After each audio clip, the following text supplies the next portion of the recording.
game, everyone. This is Rich Ramon, and you're listening to Still Toking with. Yeah. Greetings, my friend. This is the brain of TV's Pinky in the Brain. Yes, and my human avatar, Maurice LaMarche. Hi, it's Chris Poland, and you're listening to Still Toking with. Hey, this is Eric Roland, voice of Kendo Rappa on My Hero Academia, and host of the Tough Love Podcast. You're listening to Still Toking with on the Dorkening Podcast Network. My crew is ready to obtain the absolution, removing any doubt that we were ever fooling. What's happening, everybody? Welcome to another kick-ass episode of Still Toking with. Yeah, you already know who I am, so I won't bore you any longer with that. But what? There's the voice in my head again. It's October now. It's October, he says.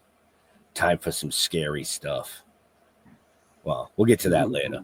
But the one, the only, the Flash himself, Mr. Jeffrey Mark. Hi, ho, cats and kittens. And I love doing this show. And I love being here with two brothers from other mothers.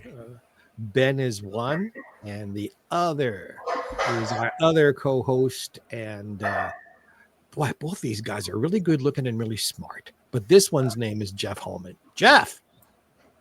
Happy Wednesday. Happy October. Goodbye, September. Yes. Yes. Yes. It was a rough month. Anyway, Ben had a birthday a couple of days ago, so I want to say again, happy birthday to Mr. Ben. You're getting old. You old fuck now. You know. Thank you. Yes. Well, no problem. listen. Now that you want to throw people under the bus, Mr. Holman's got a birthday coming up next week, and he's older than me, so. And Jeffrey Mark had a birthday last week, and I'm older than both of you, so shut up. That is true. That is true. That is true. We're all fucking Libras. Are you kidding me? No, I'm a Virgo. No, he's You're a Virgo. He missed the cutoff by like a couple days. Oh, no wonder you're a little fucked up. You know, I was wondering why. Now I understand. Thank you so much for illuminating my life with that. Yeah. Oh, no problem. No problem. Anytime. Anytime. I love you for that. But anyway, let's get on with the show. Let's see if I can fuck this name up, even though we went over it before. Mr. Jhn Ricciutti. Did I say that right? Ricciutti. Yeah, you're good. Ricciutti. I was good. I was close. Welcome, John. Welcome. Thank you. Thanks for having me on. Yeah. Well, we'll see if you say that by the end of the show. You scared him. Don't scare the guest. Well, I'm just concerned about my Delco dialect. Oh, don't worry about that. No. Not at all. We forgive Philadelphians. It's okay. I'm a Delco guy. That's Originally. fine. Before we get going into the show too far, I just want to say thank you for your service. Yes. Oh, you're welcome. My pleasure. Well, I doubt that sincerely, but well, that's true. You served really hard time at a time when it wasn't just showing up at a post. You were in the middle and the thick of it. We thank you for that. Yes, 100%. So yes, that was America's epic tragedy, Vietnam. Yes. Yep. You were there for 3 years, right, John? Yeah, from 1967 to 1970. I actually signed up when I was in high school because I had no college plans, and that was the only way you can get a deferment besides being physically disabled. So I paid a guy $200 to get me into a Navy Reserve unit. And that's a lot of money in 1966. And I went to boot camp that summer between my junior year and senior year in high school. And then the following year, I went out again on a submarine chaser called the USS Barton. And we were scheduled to escort the USS New Jersey to Vietnam. But the thing I was on, which was a reconditioned World War II subchaser, broke down, and I spent about a year in the Caribbean between San Juan and Cuba and some of Jamaica, Ocho Rio, Kingston, Montego Bay. So But And that's why he has such an epic tan. well, yeah, I've Stuck yeah. with you. I'm a big supporter of Vietnam veterans, and the price that they paid, not only there but post Vietnam with post traumatic stress disorder and PTSD and things like that. Yeah, and Agent Orange, and people overlook the women that serve too, and as nurses. I interviewed three nurses actually, 2 from Vietnam, 1 for Korea. But, we can get to that at some point, or talk about it anytime. Absolutely. It's your show. Well, actually, it's your show. The show is all about you. Oh, but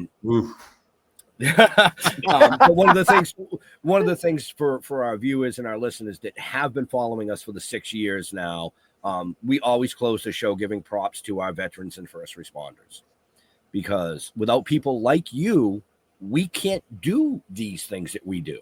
Right. It's, Well, some people believe that, Vietnam was about democracy. I mean, if we're talking about Vietnam, and it really wasn't. It was a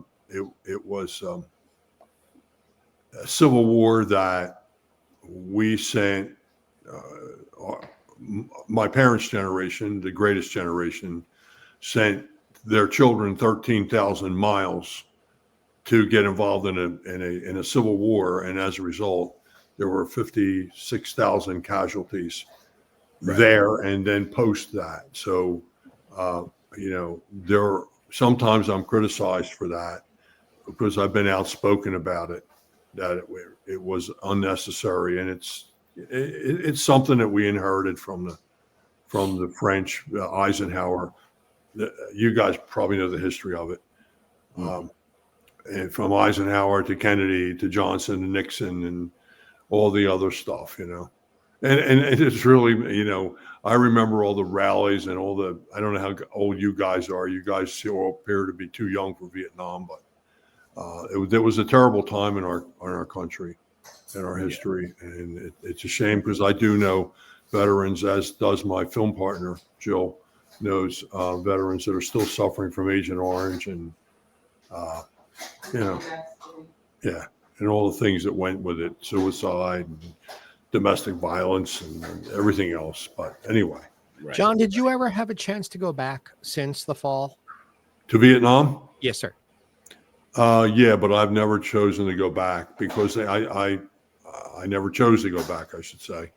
I know veterans that went back to specific areas where there were battles, and now there's either apartment buildings on them or they're shopping malls. It would be equivalent to like building apartments at Gettysburg, in their minds. So I mean, there's things that they go back there for, because they want to reminisce to them, or how it affected their lives. When you look at Vietnam, the World War II was real simple. There was guys with gray uniforms in Germany, and then there were the people in Japan that bombed Pearl Harbor. So everybody signed up. But when you look at Vietnam, and I've interviewed countless number of Vietnam veterans in my second life, they would be on China Beach, or they would be in a village with a person or somebody in the barracks that was working for them that was Viet Cong. So you didn't know who you were looking at. And you sent over guys, 17, 18, 19, well, the 17-year-olds, they lied about their age, 18, 19, et cetera, 20-year-olds who didn't know about a jungle. There were no lions and tigers and elephants in Guadalcanal. And you knew who the enemy was you were fighting. And in Vietnam, it was altogether different. We weren't prepared. And it was a shame. And, in the name of joking, I make jokes about, Bob Hope shows and John Wayne rhetoric is what the whole thing was about. And I guess you could tell them, I'm I have very strong feelings about it. The reason I asked you is I've had several friends in my since COVID really, who have gone there on vacation, and they come back and they say, what a beautiful country and how much fun they had there. And I asked myself, so what was all the fighting about then? Well, And you it is a just beautiful answered the question. country, and there are people that go there on their honeymoon, and there are people that go there on vacations, and there are people that go there to tour the tunnels and some of the sites. And the Vietnamese people don't dislike us. They never disliked us from the time we got involved in the war. They didn't dislike. They actually wanted. They didn't want us there. They wanted to resolve their own issues. So yeah, it is a beautiful place, and it's a jungle. And I actually. We interviewed an expat. She's a local resident of the Radnor Township, which is a suburb of Philadelphia, and she's an English teacher in Saigon. And she's been on Jill and I have a show, and she's been on our show, and she's coming back December 20th. Flora, her name is, and she works in an elephant preserve as a volunteer, but she also has a job as a teacher, and she's lived there for 10 years. And yes, it is a beautiful place. And all those things are true, which makes it even more tragic in my mind. Right. So anyway. the reason I let off, thanking you first of all, but getting into the Vietnam stuff is you're actually trying to fund a project right now about Vietnam. Is that correct? Do we have a project about Vietnam? Yeah. Oh yeah. Well, okay. Well, it's a developing project. Let me say that. Right. Okay. Because we have a couple of projects that we're working on. One is a World War II project. That's also a possibility. But let me tell you this: Monsignor Bonner High School, which is in Drexel Hill, Pennsylvania, again, a suburb of Philadelphia. The land was donated by the Drexel family, the founders of Drexel University. The high school was built on it, and they had 17 of their sons killed in Vietnam. They also have an alumni, which is quite interesting. They have a Father Bill Atkinson, who might be the first American saint who was quadriplegic, went to Bonner High School, then went to Villanova University, became a priest. His brother Al Atkinson also went to Bonner, who played with the New York Jets. That when they won the Super Bowl III, he was Joe Namath's roommate. And of course, John Cappelletti, the Heisman Trophy winner, who went to Bonner and then Penn State, where he was awarded the Heisman Trophy. So there's a connection between Delco, which is where Bonner is, Monsignor Bonner. And Delco is very popular nationally now with the first the mayor of Eastwick, and now another thing I think it's called Task. And so Bonner's famous for being in Delco, for having a connection to Villanova University because it's an Augustinian school, and the 17 sons killed there, and some of the, I'm going to say, celebrities that went to Bonner High School. So, and there's actually several guys that played in the NFL that went to Bonner, but I'm just, Anthony Becht, for example, went to Bonner High School. He played for the Jacksonville Jaguars. But that's a project that we have in the works, and it has a Vietnam connection. Another Vietnam story, and Jill actually worked on this with me originally. There's a school in Northeast Philadelphia called Father Judge High School, and Father Judge High School had actually 27 sons killed in Vietnam. 27. Wow. It's the most of any private or parochial school in the country. And one day Jill and I were doing some work at St. Joe's University doing some filming there. I was approached by a Marine who said, do you know about Father Judge High School? I said, well, I know it's a school in Northeast Philadelphia, and that's all I know. He said, well, he told me what I just said. Well, they had 27 guys killed in Vietnam, were his words. I said, really, 27? Where is it? And so he gave me the address. And it was late November. He met me up there. His name was Jim Curlin. He went to Father Judge High School, joined the Marines right after high school, went to Vietnam, fought in the Battle of Khao Sang Bay. And he showed me this monument that they have there in the names of 27 guys that were killed in Vietnam. And I said, did anybody ever do a story about this? And he said, no, there's some VHS stuff floating around, but nobody's ever done a story. So I went back, and Jill and I were working at a public access television station, and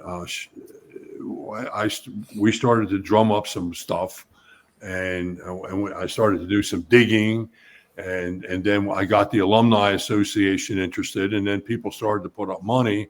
So we were able to produce a film that's called Remember the 27 Crusaders. And that was a fascinating story because when we met, the Alumni Association set up a meeting for us at their school. And I would say 20 of the families showed up for it, and some of them were not interested at all. They wanted to forget everything. But some of them became really, really enthusiastic about the film, and the film was very successful. It wasn't entered in any film contest. I was a co-producer on it, and the other producer, when he and I had, I wanted to enter the film in film festivals, and he didn't. But it was successful amongst veterans groups, and it's just and. What was interesting, we got to meet mostly the siblings. It was either a brother or a sister, and they told the sadness of the collateral damage of Vietnam wasn't just limited to, it extended out to the brothers and sisters, because it was the knock at the door.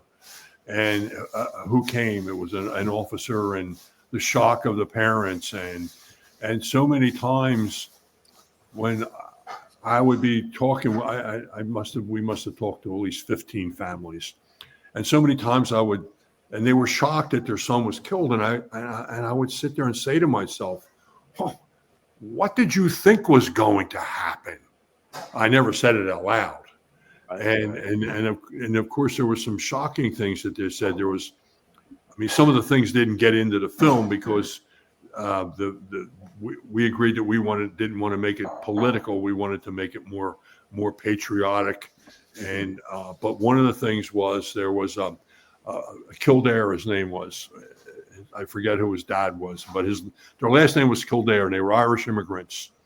So it was a mother and her two sons, and they came to the United States. And the one son enlisted in the Marines with the condition that he would become an American citizen. Their families would become American citizens. There was no father. It was just a mother and two sons.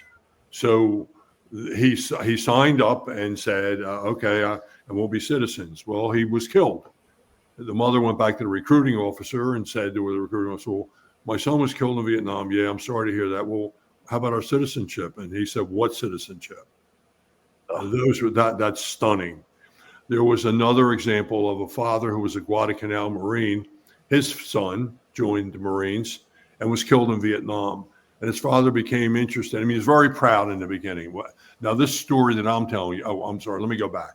Kildare's story came from the surviving son. And the surviving son was sent to Canada by his mother. So she was not going to have a chance of this other son being taken from her one way or another. So he went off to Canada. And it was through him that I got that story.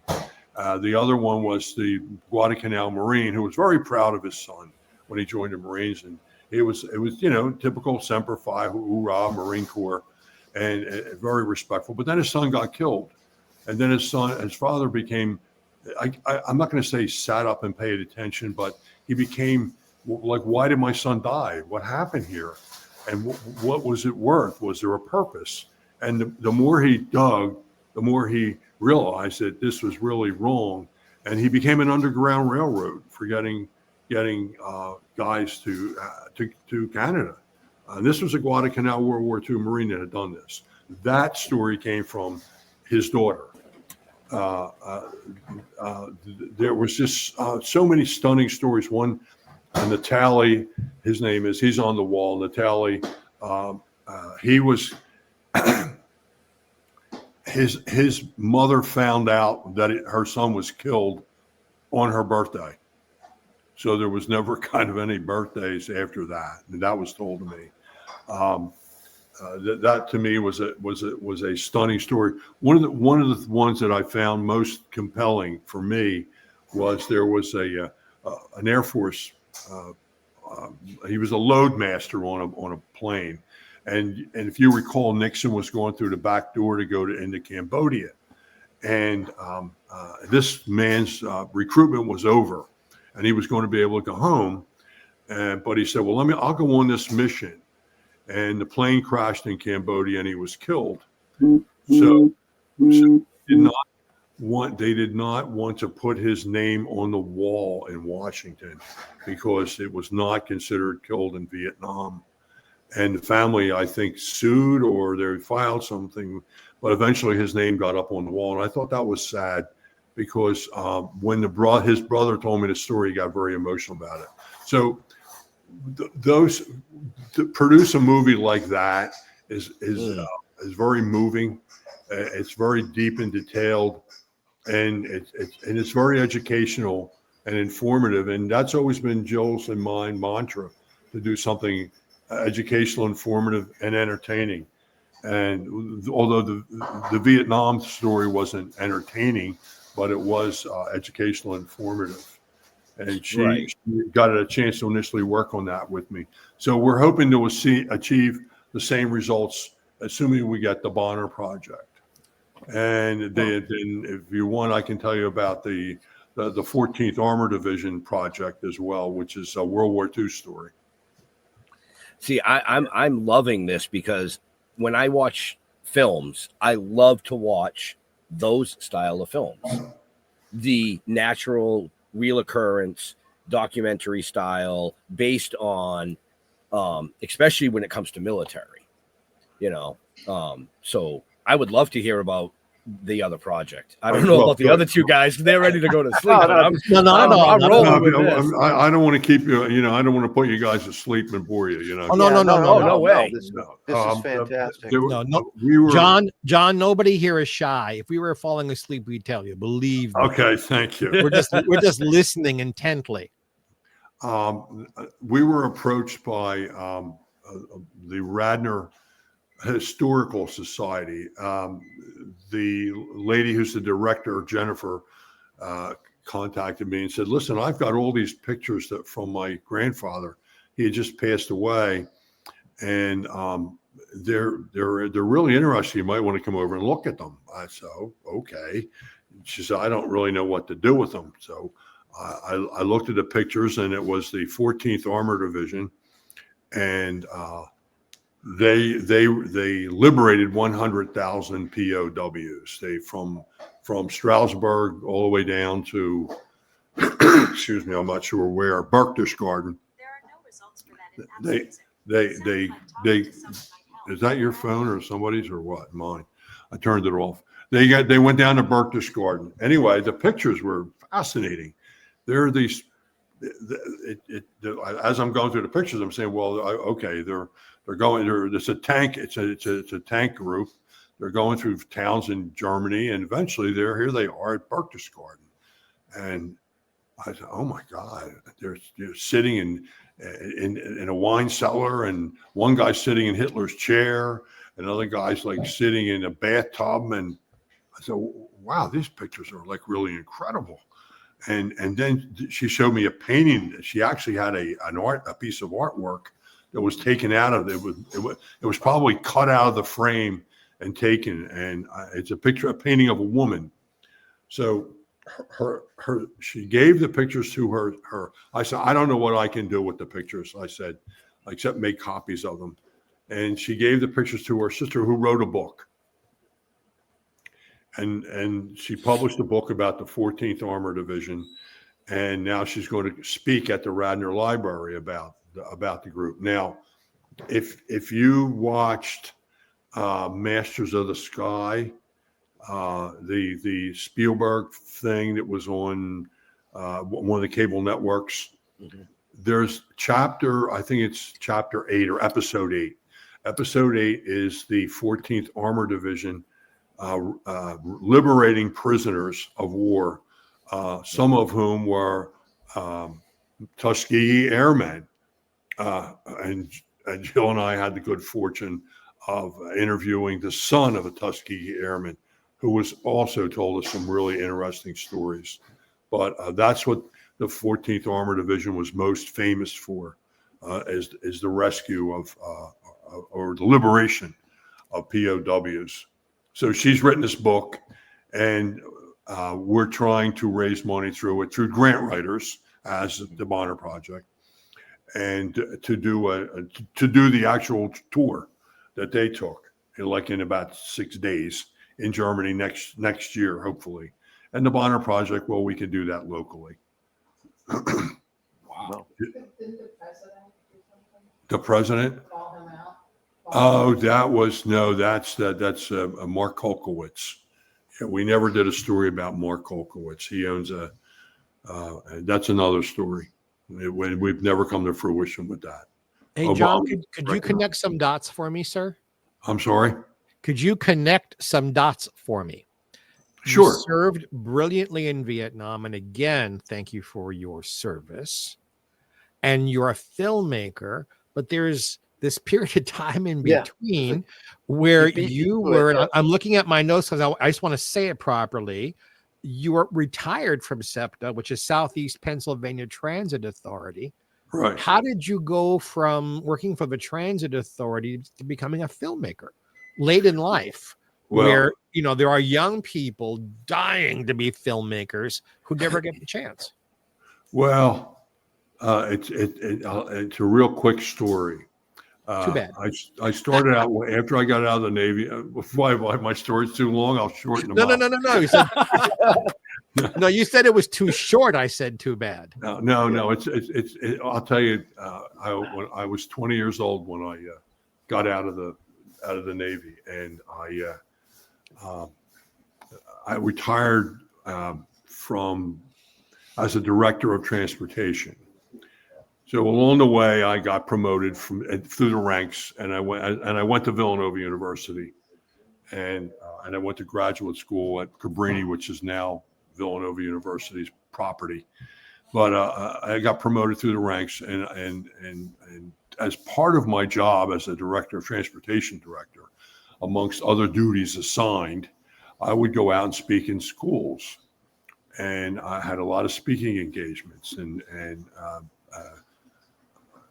so when I retired, I was approached by the director of the Radnor Library, and she said, the public television station is looking for someone to do a story about public transportation. And I thought to myself, who the hell wants to talk about that?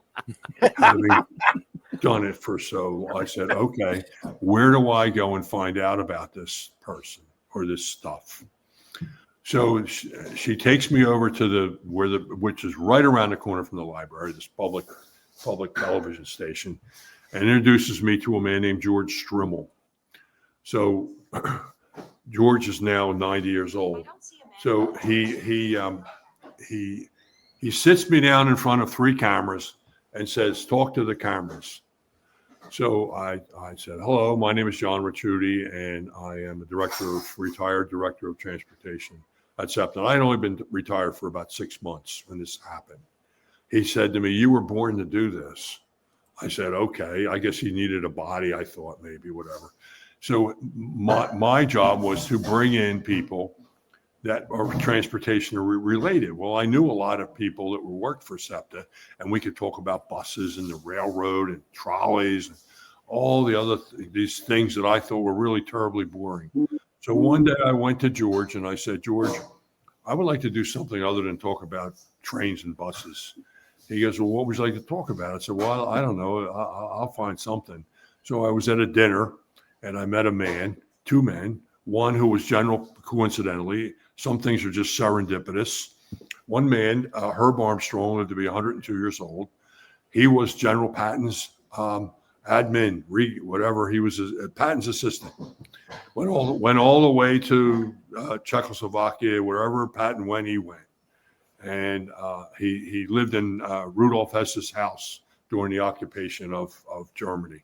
And the other man that I met was named Jim Bard, Jim B-A-R-D, who was a POW from the Battle of the Bulge. And where was he?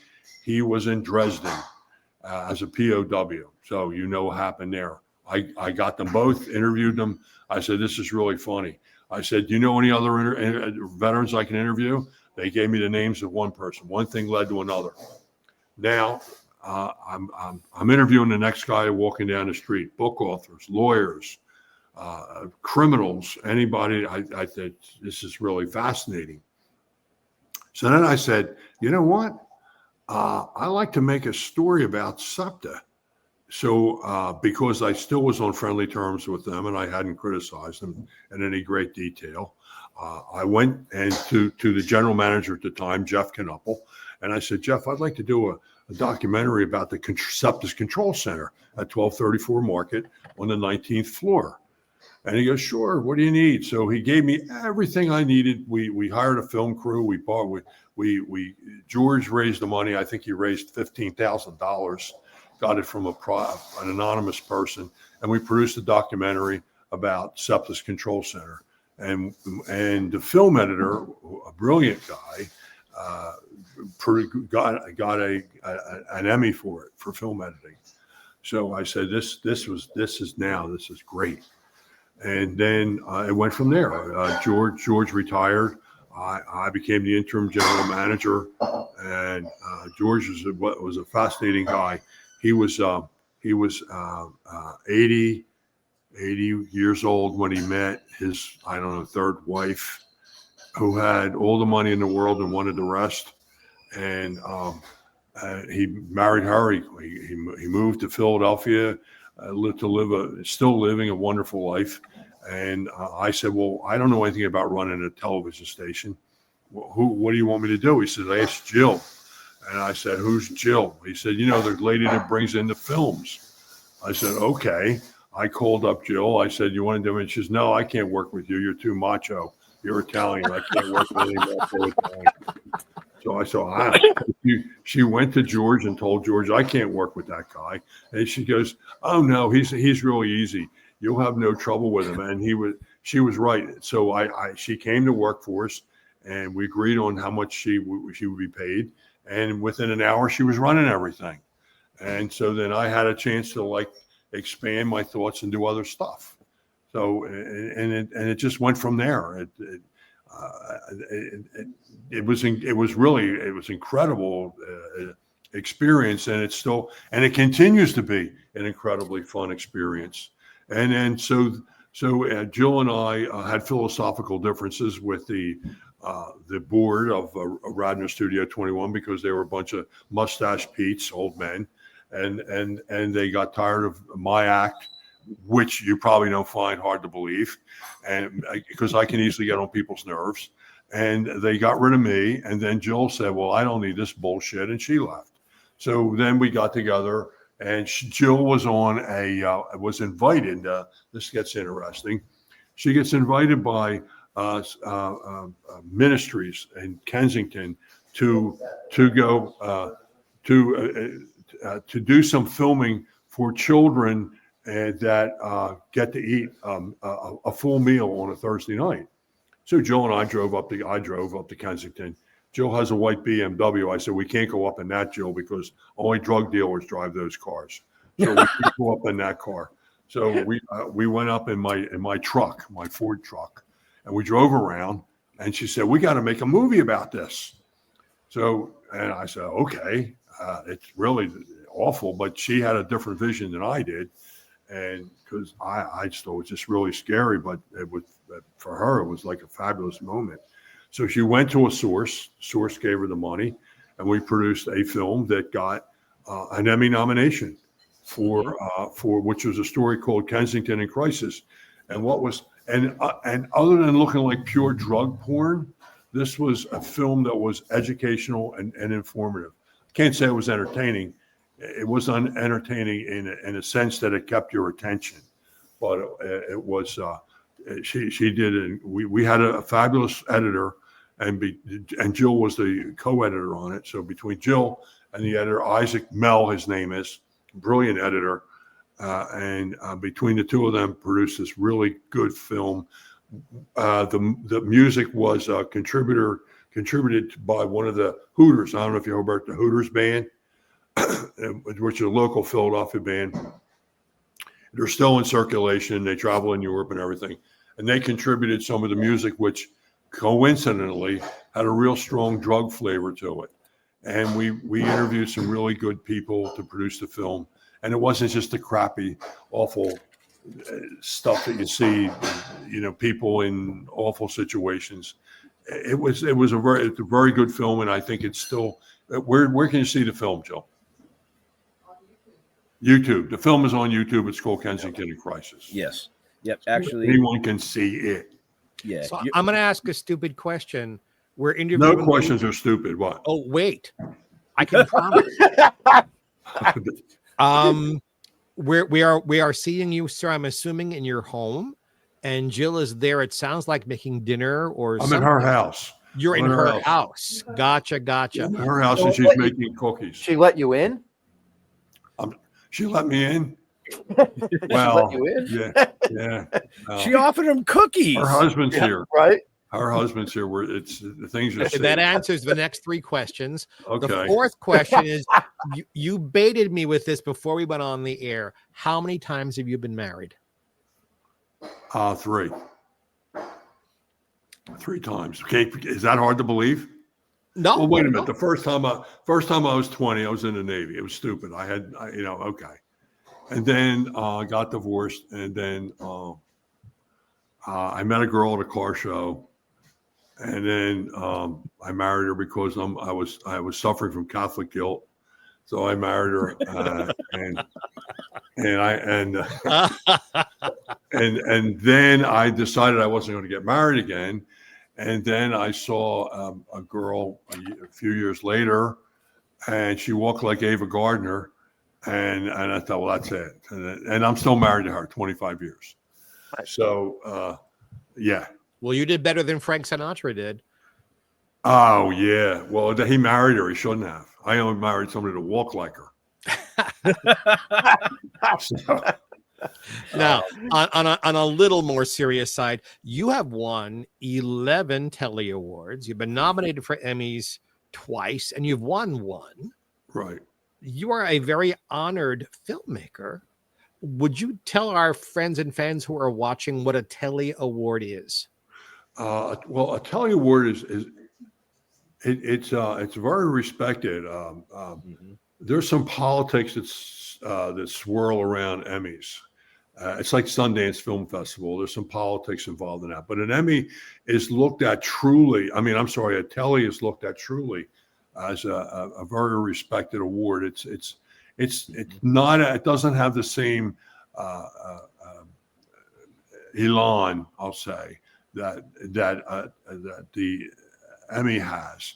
But it's well respected in the community, the film community, and I went to Jill and I went to Julius Nasso's house. You know Julius Nasso. Julius, I don't know if you know who he is. He made Coming to America. Yep. It's about Jewish gangsters, and he has an Oscar, and I think he did some stuff, some other things, and I saw he has Telly Awards, and I said, oh. I said, oh, we got a couple of those too, and I think he was a little bit, yeah. So, well, yeah, I don't have to send my Emmy back. It's okay if I keep mine. I'm sorry. I don't have to send my Emmy back. It's okay if I keep mine. No, you should keep it. I saw it over your left shoulder. Yeah. I saw your. No, I'm not. Listen, I'm not putting any awards are. I mean, I don't care if they're paper awards. I know, but you have one, so you know. Yeah, I do. Yeah. I do. Yeah, and I think Jill was on board when we started to make the film. She was just between pillar and post at the completion of the whole thing. But Jill has a Emmy nomination.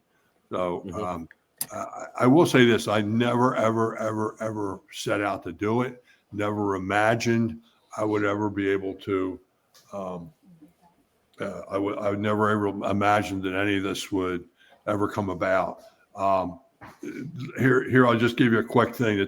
The Telly Awards honor excellence in video and television across all screens, founded in 1979 to honor local, regional, and cable television commercials with non-broadcast video and television program added. Soon the award has evolved. So that's a quick synopsis of what it is. But I feel, yeah. What's that?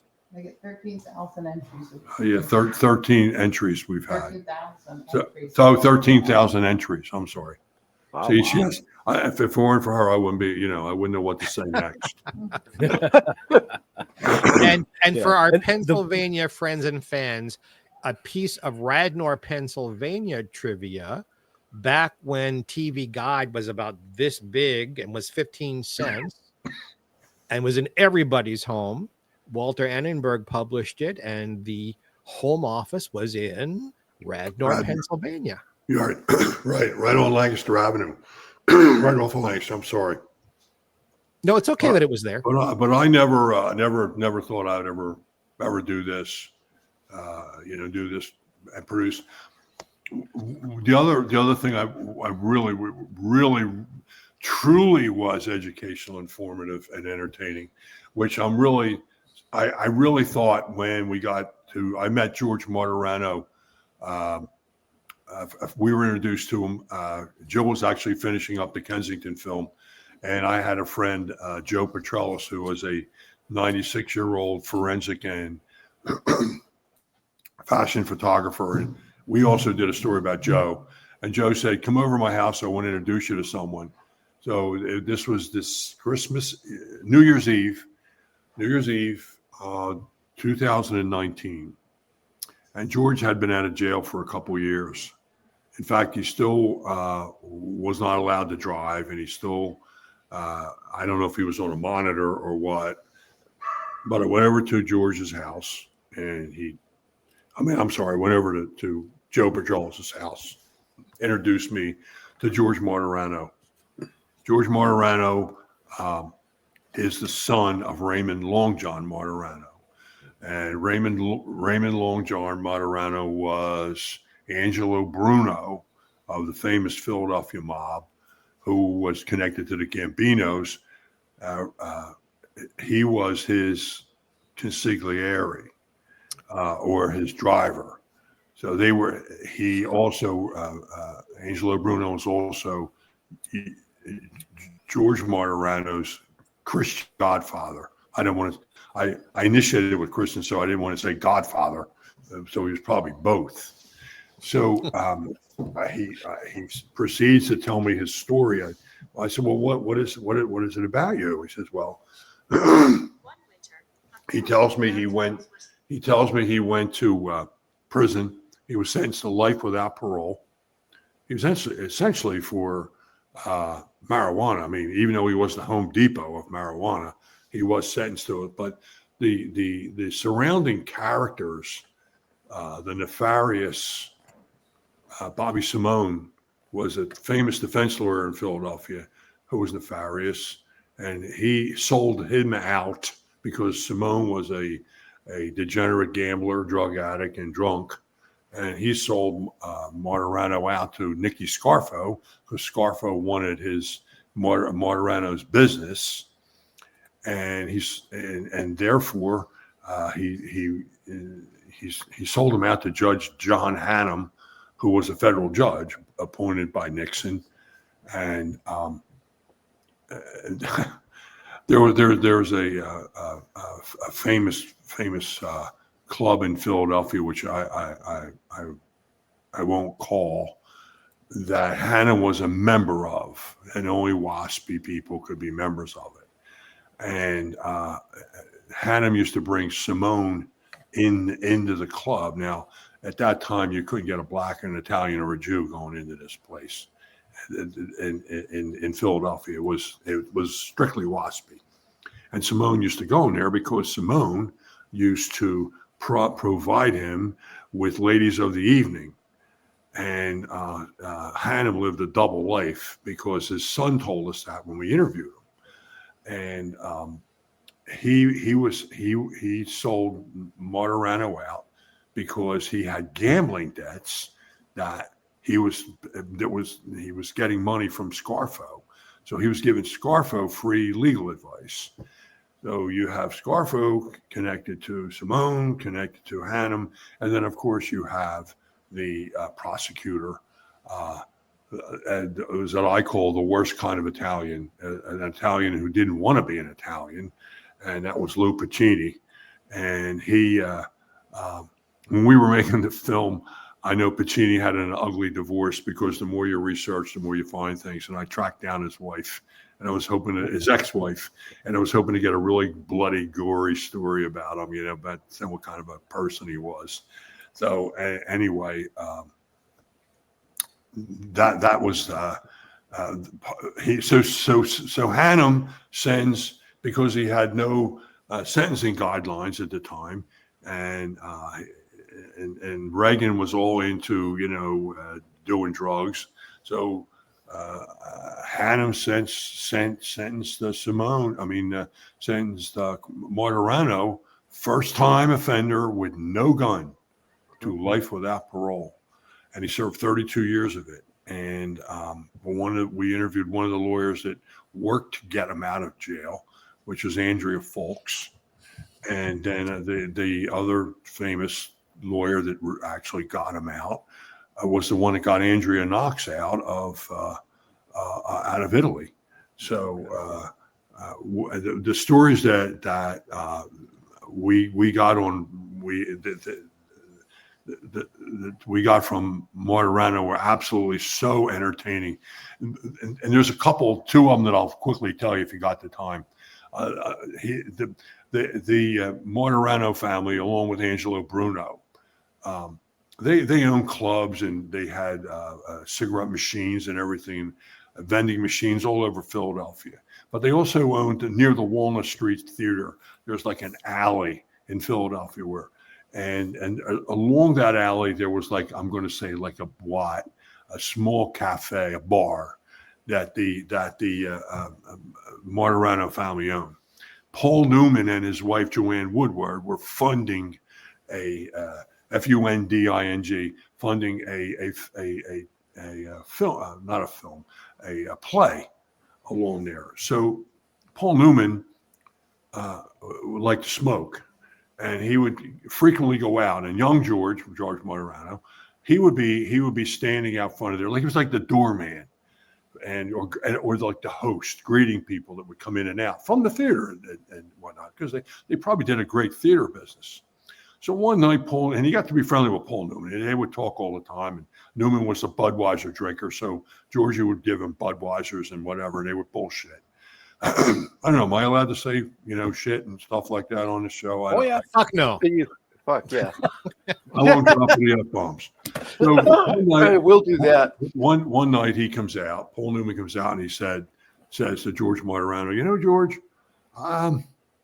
I made a lot of movies in my career, but I never made a movie about a gangster. He said, you know any gangsters? And George said, no, I don't know any gangsters. And it was probably, George said it was like 10 of them in the restaurant at the time. And he goes, no, I don't know any gangsters. And I thought that was a funny story. And the other story I thought was funny was there was somebody that died. I'm going to say died. And George's father paid to have the guy buried. And they paid the undertaker. And one day they saw the undertaker, I don't know, maybe a month later. And the undertaker said, hey, when are you going to get rid of this body? He said, well, I paid you to get rid of the guy. He says, nah, you gave the money to those guys. They gambled the money. They spent it on women.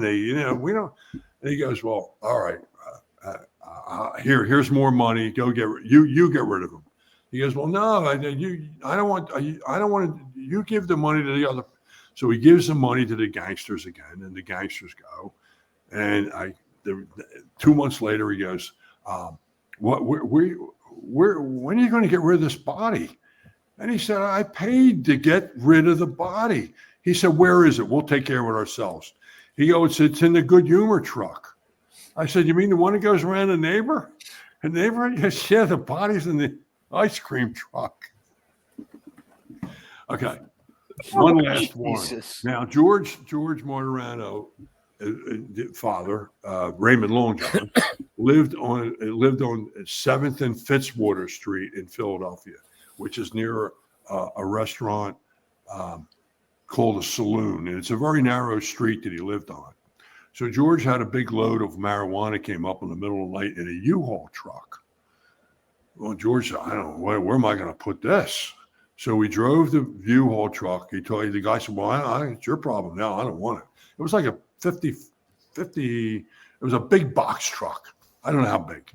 George said it was big. It was all full of marijuana. So he said, well, I'll just drive it over to the police station. So he drove the truck over to the police station. He goes in there and tells the desk sergeant, listen, I just got a big truckload of furniture came up from North Carolina. Can I leave this truck in here for like a couple days till I get it moved? He goes, yeah, sure. He said, what can I do? He said, just buy a couple pizzas. So he went out and bought like $200 worth of pizza. And they put it in the police station. They left the truck full of marijuana in the parking lot of the police department. I mean, you can't make those kinds of stories up. You can't. So the story about marijuana, the story about Martirano was he was like the ideal prisoner. And eventually he got out through the help of Ted Simon, who was the one who got Amanda Knox out of Italy, and Andrea Folks, who we did interview. Ted Simon didn't want to interview with us. He's around. He lives in Philadelphia. He's a brilliant lawyer, but he wouldn't do an interview with us. And I always thought, truthfully, that there's never been a true Philadelphia mob story, and he's one of the last living legends. And I thought once we produced this Martirano story, which won Best Documentary at First Glance Film Festival in Philadelphia, I thought for sure that Netflix. We actually even went to Paramount, but Paramount I think tried to they invited us out. Paramount invited us out, and I think they wanted to buy it from us for free, or get it for as cheap as they could. And I think it's a great story. I'll probably be dead by the time it gets sold and made into a Netflix series. But it's really, George's story is incredible about his time in prison. All the time he was in prison. This is how slick the government can be. He gets a prisoner comes to him at 2:00 in the morning in his cell. And the prison guard says, well, I want to introduce you to John Gotti. So Gotti was his cellmate for 2 years. And they used to talk to each other. They developed like a code, and they would talk about philosophy, and they would talk about Shakespeare, and it was all coded. So they would be talking about what was going on the outside. And if you remember the scene in Goodfellas, where Paul, what's his name? Sorvino. Yeah, Paul has all this food's being brought in, lobsters and steaks and everything. It's in Goodfellas. Well, that actually happened because we interviewed a prison guard when Martirano was in prison, and he said he never saw shrimps and clams come in, but they used to come in every Sunday, and they would be and the Italian guys would be cooking them up. This was in Graterford prison. So, I mean, that kind of stuff is entertaining, even though they were criminals. But John, anyway. I have a question for you, sir. You are naming a lot of famous names of people who perhaps weren't quite upstanding citizens. You have no fear of retribution for mentioning all these people, some of whom might still be alive, or their families might still be alive? No. I because I've done my homework and I know if you're talking about the judge, or you're talking about the judge's son, or you mean? I'm not talking about legal things. I'm not talking about legal retribution. I'm talking about someone getting angry that you're telling things they don't want told, and Buck, you end up someplace unhappy. Well, if our viewers or listeners are interested, we did interview George Moderano about 6 months ago. Yes. All the names that John has become forthcoming with tonight were only a very small portion of that story. There were a lot more names that George was allowed to use. So retribution on the filmmakers because of the name drops? No, because it's already been dropped. Yeah. You know. I interviewed a guy by the name of John Light. Jill interviewed him as well. You can Google John Light. He's been on lots of shows, and John and I became when his book came out. George Anastasia wrote his book, and I invited John to my house, and he gave my wife a copy of the book, Gotti's Rules. And he had written inside the book. Sorry, could you say that? I had written inside the book. He had written inside the book in red Sharpie. My wife's name is Joan. He said, "Hi, Joan. Glad to meet you. I promise I won't kill your husband." Light probably killed a half a dozen people. For God. John. Yep. John Light is another guest that we had on this past year. Yeah. So and so he is he now sits on. Is it the board or Congress? He's in New Jersey. He's in Jersey, but he's a commissioner. Yeah, that's right. Yeah. You know, so when you talk, there's two stories that I always wanted to do, and they got canceled out. One was a guy named Bob Johnson. If you want to know anything about Vietnam, Google the Phoenix Group. And Bob Johnson was recruited as a senior at the University of North Carolina. Very waspy looking, blonde hair, blue eyed, captain of the tennis team, captain of the soccer team. And he was recruited. And a Vietnam veteran who was a Silver Star recipient, shot 5 times in Vietnam, came to me and said, I want to introduce you to a man named Bob Johnson. He's suffering from dementia as a result of Agent Orange, and he wants to confess his sins because he can't sleep, and he's tortured by whatever happened in Vietnam. Again, Phoenix Group. So I think he was a major player in this Phoenix Group. So I met Bob Johnson in a place in Philadelphia. I'm sorry, the suburbs of Philadelphia. And he came to me, and we sat and we had a conversation, and he started telling me what he did, showing me letters, took out pictures, and I'm having visions of 60 Minutes quality in my head. This guy's story is incredible. And as he kept going on, I mean, he was confessing on, and I had my phone on, and I was recording everything. I said, "Do you mind if he goes, no, I want to talk." And he told me about all these horrible things he had, who his support staff was like convicts. They were people that the Vietnamese had let out of prison. These were the worst kinds of people, and those were his army. So he didn't even wear a uniform in the jungle, and it was all search and destroy. So at one point in the conversation, he leaned over across the table to me, and his steel blue eyes are about 10 inches away from me, and he said, "Are you familiar with My Lai?" And I said, "Yeah, I'm very familiar with My Lai." And he said, "They were amateurs." Oof. And I said, "Oh. Okay." So this was like on I'm going to say a Friday that I interviewed him. So that Monday I get a phone call now because, as it was pointed out by Jeff, that I get to talk to a lot of people that are different. I get a phone call and it comes up as no ID, but I answered it anyway because it could have been somebody with a burner phone. And it's, "Hi, this is Jennifer. Are you Jhn Ricciutti?" "Yeah." "Who's Jennifer?" She said, "I'm Bob Johnson's wife." And I said, oh, hi, how are you? And she said, are you going to interview my husband on Wednesday? I said, yeah. And I'm thinking, she wants to come along or whatever. She goes, no, you're not. I said, what do you mean? No, I'm not. Why not? You're not going to interview him. And I want you to destroy everything that he's ever shown you.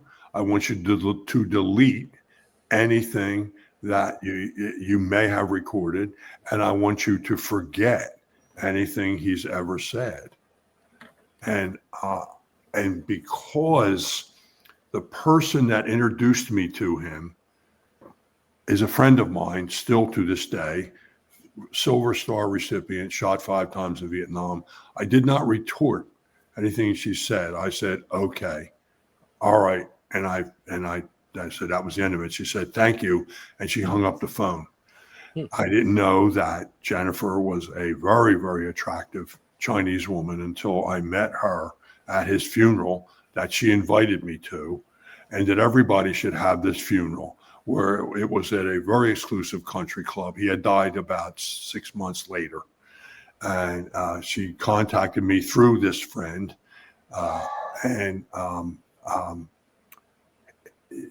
She invited me to his funeral, very exclusive country club, where there were filet mignon sliders and an open bar of clams, raw clams, Clams Casino, oysters Rockefeller, and all the booze you could drink. And she sat next to me and she talked to me and she was actually stunning. I never knew until that moment that she was Asian. And I never brought up the subject of the interview, nor did she. I never said anything about any of it. But the things that he told me, those I won't repeat, and were just absolutely stunning. But if you Google either his name or the Phoenix Group, you'll find out plenty. The other one that I wanted to do was I was approached by the crime writer George Anastasia. He's a Philadelphia guy. He's also involved in this Netflix thing with the Philadelphia mob from the 90s. Not Nicky Scarfo, Skinny Joey Merlino, and he approached me about there's a famous story in Philadelphia about a local baker in Ardmore who owned a place called the Viking Pastry, and he had a girlfriend who he was very much in love with, and they went to a bar on South Street, and there's stories been written about it, but there's never been any resolve. And they left the bar, and they were last seen getting into his Dodge Ram truck, and they disappeared, never were found to this day. No bodies, no truck, no nothing. And through my own research, some people told me, well, there's a place that crushes vehicles in Kensington, and people pointed this direction, that direction. So I went to meet his family, the kid that owned the bakery, and they lived in Cherry Hill, New Jersey. And the mother told me the whole story. The father was incapable of talking about anything. He just sat there numb. But his mother told me everything about. She believed that it was the girl's ex-husband who was paying her an exorbitant amount of child support and alimony, that he had her killed, but they couldn't prove it. And so I said, well, would you'll do an interview with this? And she said, yeah. So she drove up to our Radnor studio to do the interview with her daughter. And we sat down and I introduced her, and she said, I can't talk. Well, I thought maybe she can't talk because she was choked up or she was feeling awkward. And so I said, okay, we'll stop the cameras right now. So she said, well, I can't talk. I said, why can't you talk? And she said, well, I talked to the FBI yesterday, and they told me they were on the verge of finding out who killed. And this is like 6 years ago. I had this discussion with her, and so nothing's ever been found then. And she says, well, I can't talk because I said, why did you tell the FBI anything? She said, well, they called me last night. I said, well, how'd they know that, you know? And I said, oh my God, they got to her and they shut her down. Wasn't going to tell me anything. That was the end of it. But she was going to tell me the whole story on the air, all the things that were never published or printed, because she wanted to vent, because she didn't think that anybody was doing anything about it. And that was the end of that. But those are two stories I always wanted to do. And the one because it was Vietnam related, and the other one because it was crime related. And George Anastasia put me onto that story. So wow, amazing. Wow. So I do want to say to all our viewers and our listeners later on, make sure you check the show notes up above or down below, depending on where you're watching or listening to us. All the information on John and Jill and what they do is there, so that you can go check out a lot of the stuff that we've discussed this evening, the films, upcoming films. The two of them together are a powerhouse when it comes to these style films. Yeah. I will say that. Thank you. You know, we are a little over time, so okay. I'm sorry. With that, no, don't be sorry. I mean, these are the types of shows that we love, because it was like 2 questions or 3 questions asked, but you answered 30 questions with the answer, and it's perfect. We didn't have to do anything but sit here and look pretty. I'm still trying to absorb it all. Right. You know, so with that being said, I do want to say, Mr. Holman, do you have any last questions for this amazing guest? Yeah, I have one. You know, based on everything that you've been talking about, is there somebody that is already passed that you wish you had the opportunity to interview? Is there somebody that's passed away, you mean? Yeah. Well, yeah, there was a Tuskegee Airman that I knew who I interviewed his son, and I had the opportunity to interview him while he was alive. I've interviewed several pilots from World War II, a door gunner, which is an interesting story. I don't know how much time you want to give me, but I can tell you his story. That I wish I had interviewed a Tuskegee Airman. But the door gunner story, I don't know how much time do I have. I'll be real quick. Go ahead, go for it. Okay, the door gunner was 17 years old when he joined the U.S. Army Air Force. He was a native of New York. He was on the first bombing raid over Berlin, where 60 planes were shot down. But on one of the later missions, his plane was shot down, and he was a prisoner of Stalag 17. And Jim, his name, was in Stalag 17 with the guys who ultimately wrote the play and the movie Stalag 17. Mm-hmm. So when he was repatriated back to the United States, he became a New York City policeman, and he rose to the rank of inspector, which is an appointment by the mayor of New York. Mm-hmm. And he, the people who wrote the story of Stalag 17 invited him to the play and ultimately to the movie. And I said to him when he was telling me, I said, "Wait a second, were you the guy like in charge of Popeye Doyle and Frank Serpico?" And he goes, "Oh yeah." And he became real like what I said. Well, what was Popeye Doyle like? You know, from the French Connection. Oh, he said he was great when he would like interrogate a prisoner. They would put him in like a closet or like a locker, and then he would beat on the locker with a nightstick, and that's how he would be able to get confessions out of him. And I said, "What about Frank Serpico?" And when I said that, he shut down. He didn't want to talk about it anymore. I'm not talking about Frank Serpico. I said, "Does he live in Europe?" And he goes, "I know where he lives, but that's another story." That was the end of it. Yeah, Frank Burke, his name was. I'm sorry. I said Jim. His name was Frank Burke. Yeah. I also interviewed Bill Guarnier from the Band of Brothers. I was the last person to interview him alive. And when he died, his son told me, "Thanks a lot. You killed my father with that awful interview." Oh God. It was a joke, though. He was made a joke. Oh my God. Bill was a funny guy. When I interviewed Bill Guarnier, I said to him, I met him in advance. And, you know, he was in the Band of Brothers, right?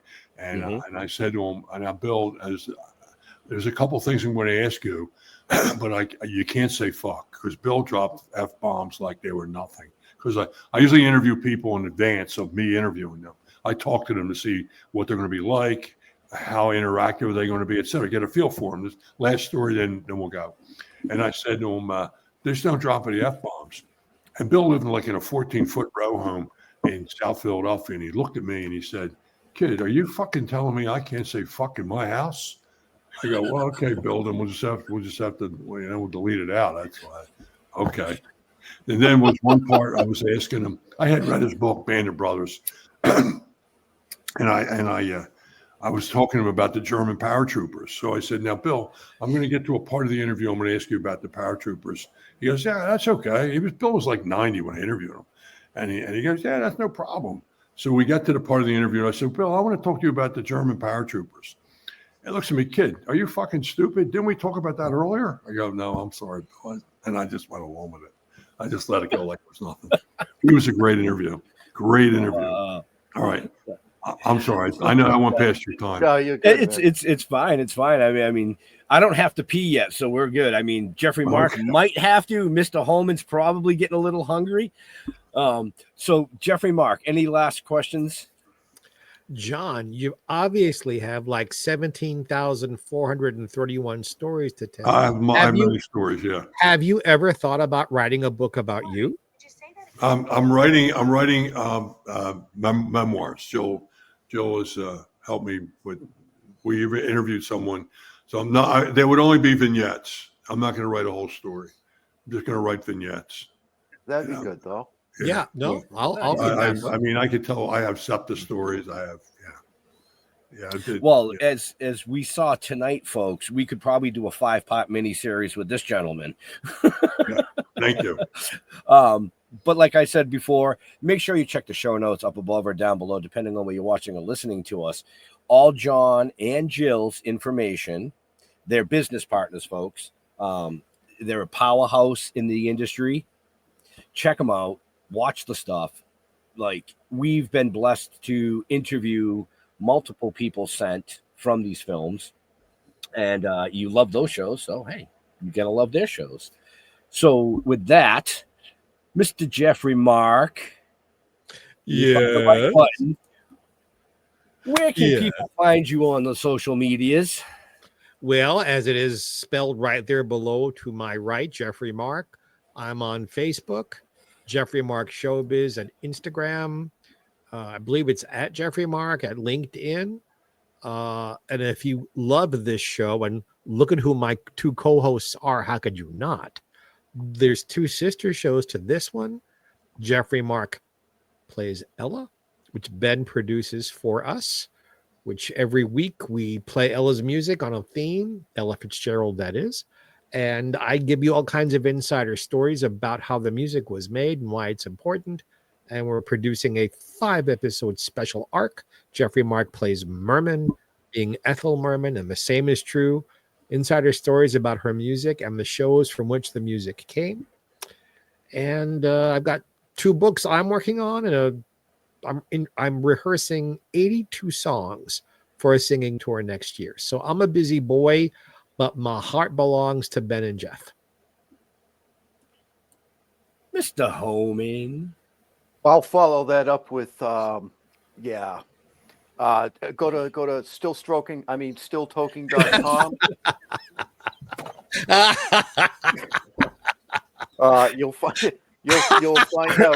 You'll find out everything you need to know about us, or give us a follow on our YouTube channels, Still Toking with Still Toking Productions, and Toking with the Dead on Facebook. Keep it live. Yeah. And I want to thank John. John, you had some fantastic stories. I really, really appreciated those. Right. I had a few questions. They all got answered just listening to you describe everything that you do, and it was fantastic. Fantastic. Thank you. Fantastic. So again, folks, like I said, excuse me. Now I got the little cough bug there. Check the show notes so you can find out all the information on John and Jill and everything they do, including their companies and things that they work with. It's all there. It's very simple. Just read. If you need the glasses, I'll send you a pair. I don't mind. But in all seriousness, to all our veterans and first responders, we want to thank you for doing what you do so people like us can come up here and do what we do. Stay safe. We'll see you next week. We're out of here. Have a happy. Bye.